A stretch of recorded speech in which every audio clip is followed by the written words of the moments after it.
Hi, I'm Dave Cullen, and this short video is for book clubs and classes on characters in my book Columbine. So, about 5 years into the process of writing this book, about halfway through, I threw out what I had done, and I started over, reconceived it, built around 10 characters and 10 different storylines. And those were the good cop, the bad cop, the angry dad, the Christian martyr, who turned out not to be a martyr, the heroic teacher, Dave Sanders, the principal, the minister, the boy in the window, Patrick Ireland, Eric, and Dylan, the two killers. And the biggest difference between that list and my previous cast of characters is really that I had a list. The first time through, it was really plot-based. I had a lot of different ideas in mind and scenes that I thought that were very important, and it was a gradual series of revelations.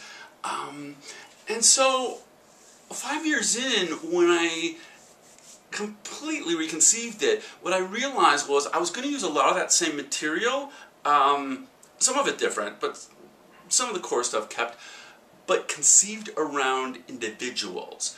And these people, and for each of these storylines, the plot was still really important here, but for each of these plots, the core question that drove the plot was, what happened to this person? How did Columbine affect them?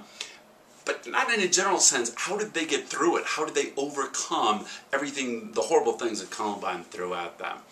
And in some cases, what led up to Columbine as well. So that was a really dramatic change. The other thing that was really crucial, I think, at that point is I could see exactly what role each of these people were playing in the book.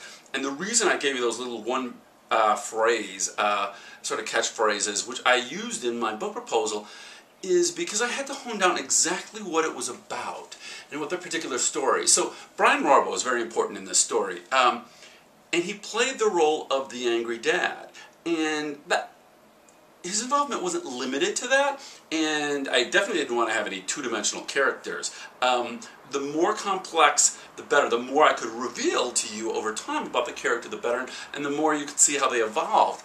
But still, at the core, the central story and why he was in there was because of his very angry reaction to what happened and all the ways that manifested, the way that transpired, and the way he affected everybody else in the story because of his anger. I had to know that, and I think you, as the reader, had to know that, either consciously or unconsciously. You needed to feel why we were hearing about this person. You know, why am I reading this?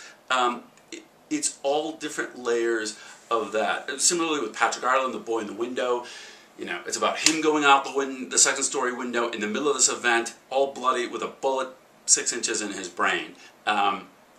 Left doctors thinking that he would never walk and talk again.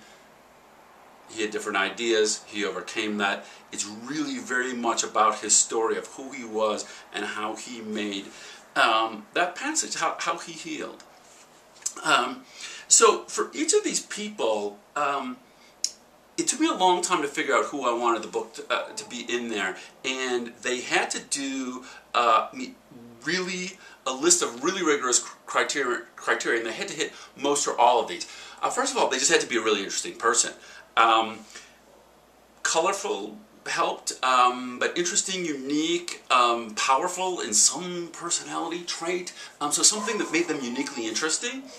Then they also had to have a really vivid, powerful story, something that I wanted to know the answer to. I wanted to know how it turned out, and that I knew readers would want to. When I told people about them, you know, they immediately got engaged and wanted to know more about this person and how it turned out. So they had to have a specific, interesting story of their own, and they also had to be part of the larger story.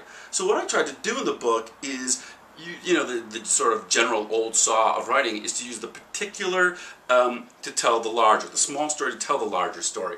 So I had a lot of subplots in mind, themes, ongoing larger stories about Columbine that I wanted to get through, but I wanted to convey them with people who had an interesting, smaller, more personal story. So I had to select people where I could tell the anecdotes in their life, which gradually reveal this larger story too. So that took a lot of planning.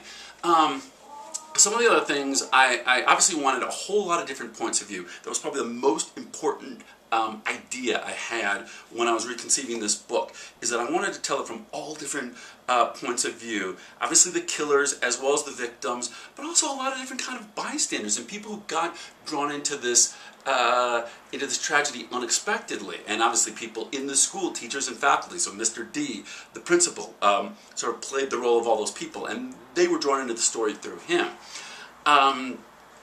And, you know, other storylines did a lot of double duty. Dave Sanders, the teacher, his story brought in the SWAT teams and their involvement.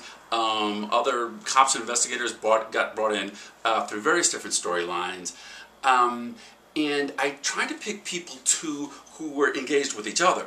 Because I had to be very economical here with 10 different, juggling 10 different plots in the book, is that sometimes, for as frequently as possible, you could be doing double and triple duty, where one scene would be including multiple different people. And I'll tell you one way in particular that that I employed, that kind of technique, is I knew I wanted to bring you the events of April 20th, the tragedy, how it unfolded, and how it felt for different people, and particularly parents, what it was like going through it as an uncertain parent, terrified, not knowing what was happening here. Now, there were a wealth of different anecdotes that I knew and that I'd experienced and interviewed from all sorts of different parents that first day. My choice was not to take the most interesting anecdotes about April 20th. It was to find the interesting anecdotes that involved the characters which I had already chosen. And in particular, I chose to show much of that through the eyes of Misty Bernal, the mother of Cassie Bernal, who was believed to be the Christian martyr, and then to a lesser extent, Agent Dwayne Fuselier and his wife Mimi, and then also Patrick Ireland's family.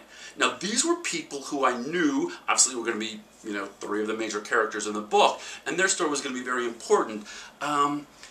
So they obviously had interesting anecdotes that day. Nothing got in the book that was never a scene unless it was intrinsically interesting. That was one of my rules. I mean, it had to be valuable for its own sake, not just setting up things later on. But again, doing double duty.